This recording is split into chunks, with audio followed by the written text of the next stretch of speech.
नमस्कार, news take के Y factor में आपका स्वागत है। मैं हूं योगेश मिश्र। इन दिनों आपको चारों तरफ तिरंगे की धूम सुनाई पड़ रही होगी और आपको लग रहा होगा कि अमृत महोत्सव के साल में तिरंगे को कितना महत्व दिया जा रहा है। वैसे तो तिरंगे को हमेशा महत्व मिलना चाहिए, पर तिरंगे की यात्रा को जानना बहुत ज़रूरी हो जाता है। आखिर तिरंगे तक हम पहुँचे कैसे? भारत पहले एक देश नहीं था, छोटी छोटी रियासतें थीं और हर रियासत का अपना अलग अलग एक झंडा हुआ करता था।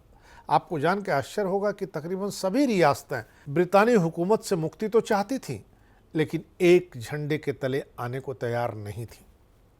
यही नहीं, 1857 का संग्राम जब भारत में लड़ा गया, बहुत से लोगों ने अलग अलग इलाकों से शिरकत की। अंग्रेजों की चूलें हिल गई थीं। उस संग्राम को भी किसी एक झंडे के तले नहीं लड़ा गया था। देश का पहला झंडा भारत के स्वतंत्रता संग्राम सेनानी सचिन प्रसाद बोस ने तैयार किया था, डिज़ाइन किया था, जो सर सुरेंद्रनाथ बनर्जी के अनुयायी थे। उस समय सचिन रिपन कॉलेज कलकत्ता के चौथे वर्ष के छात्र थे। उन्होंने 7 अगस्त 1906 को कलकत्ता के पारसी बागान स्क्वायर में इस ध्वज को फहराया, जिसे उन्होंने डिज़ाइन किया था। 1908 में उन्हें गिरफ्तार करके रावलपिंडी जेल भेज दिया गया था। उन्होंने जो झंडा डिज़ाइन किया था वह केसरिया, पीला और हरे रंग का था। उस झंडे के बीच में केवल वंदे मातरम लिखा हुआ था। वास्तव में जब तक बंगाल के विभाजन की घोषणा नहीं हुई थी, तब तक भारतीयों को झंडा रखने की ज़रूरत ही महसूस नहीं हुई। उस दिन को राष्ट्रीय शोक दिवस घोषित किया गया था।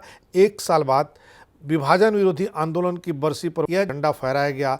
बाद में विभाजन रद्द होने के बाद लोग झंडे के बारे में भूल गए। जर्मनी में द्वितीय अंतर्राष्ट्रीय समाजवादी कांग्रेस में भाग लेने वाली मैडम भीकाजी रुस्तम कामा ने अंग्रेजों के साथ राजनीतिक लड़ाई के बारे में भाषण दिया और झंडा लहराया। इस झंडे को हेमचंद दास ने डिज़ाइन किया था। इस झंडे के ऊपर हरा रंग, बीच में केसरिया और नीचे लाल रंग था और इस झंडे पर भी केवल वंदे मातरम लिखा हुआ था। वर्षों बाद 1917 में होम रूल आंदोलन के दौरान बाल गंगाधर तिलक और श्रीमती एनी बेसेंट ने भी एक झंडे को डिज़ाइन किया। यह झंडा यूनियन जैक जैसा था, जिसमें 5 लाल और 5 हरी आड़ी पट्टियां थीं।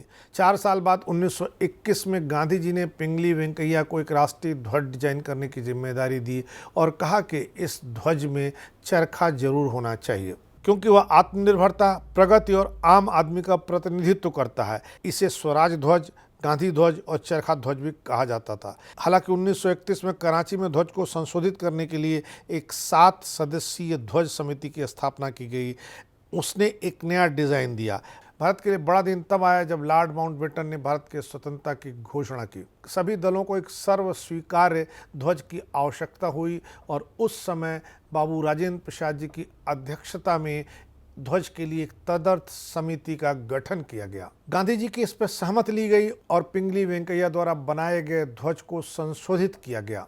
इस समिति ने चरखे के स्थान पर अशोक के स्तंभ का चिन्ह और पहिया लगा दिया। नतीजतन 22 जुलाई 1947 को उसे स्वीकृति प्रदान की गई और तब से तिरंगा हमारी आन बान और शान बना हुआ है। इस बार इतना ही। अगली बार फिर मिलेंगे किसी नए सवाल पर नए ढंग से बात करने के लिए। तब तक के लिए नमस्कार।